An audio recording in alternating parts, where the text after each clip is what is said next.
Salut à tous, dans cette courte vidéo, je vais vous montrer comment on fait des tenons mortaises dans iCAD.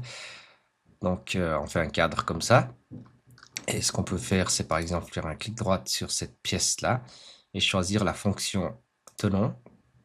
Et là, on peut lui dire que sur cette arête-là du profil, j'aimerais un tenon. Là, on peut choisir la longueur. Par exemple, je mets 10, et là, c'est la profondeur, 50 ou 10, à nous de voir. Ici, on peut choisir la quantité, je peux mettre 2. Et puis là, la distance initiale, c'est le début, ici. Je peux lui dire, par exemple, 6. Et là, je peux mettre 20. Donc, c'est 20 par rapport à la fin. Dans mon cas ici, j'aimerais juste un seul, et peut-être 20 mm. Pourquoi pas. Et ici, je sélectionne l'arête. Ici, je veux lui faire la même chose. Là, pareil en face.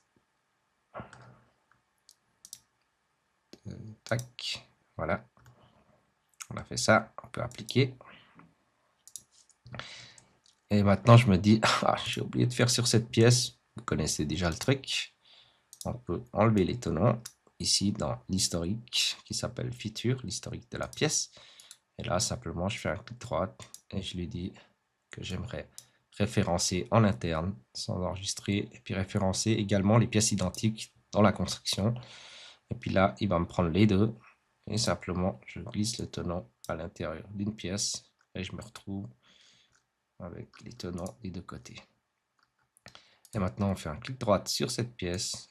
Pourquoi pas lui dire, moi, je veux ça. Mais avant, on va être plus malin que de l'autre côté. On peut très bien y faire un référencement directement. Comme ça. Cette pièce-là, on n'a qu'à faire qu'une fois. Et puis la pièce en dessous va suivre.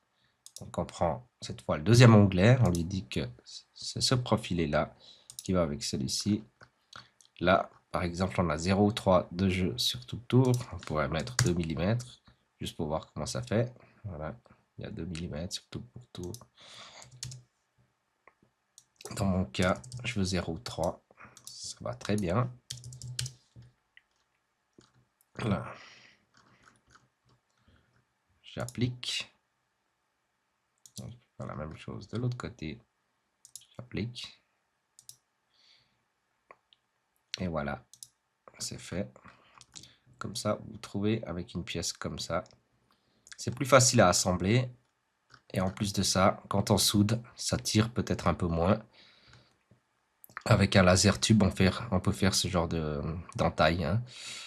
Donc voilà. Donc tout à l'heure, je vous ai montré comment on fait sur un tube rectangulaire. Vous allez peut-être me dire, oui, c'était bien gentil, mais sur un tube rond, comment on fait? Donc c'est la même chose. On va poser un tube rond, peut-être par ici. Là.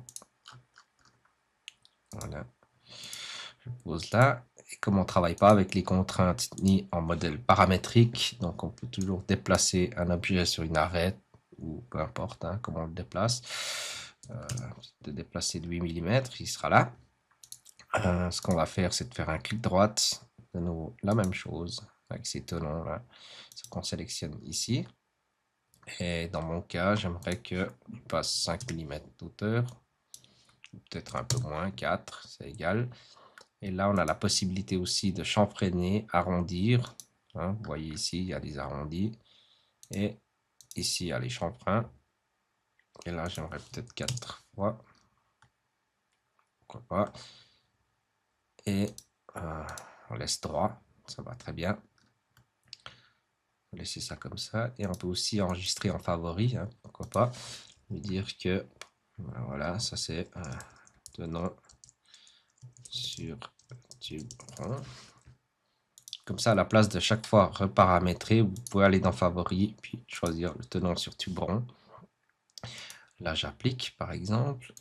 Et là, je peux choisir ce profilé-là. Sur celle-là, il y a 0,3 de jeu. Là, je peux prendre cette pièce-là et lui faire aller sur celle-là. OK. Et si je masque cette pièce-là. Vous voyez qu'il y a l'entaille qui est faite comme ceci. Voilà, j'espère que cette vidéo vous a appris quelque chose et puis à bientôt.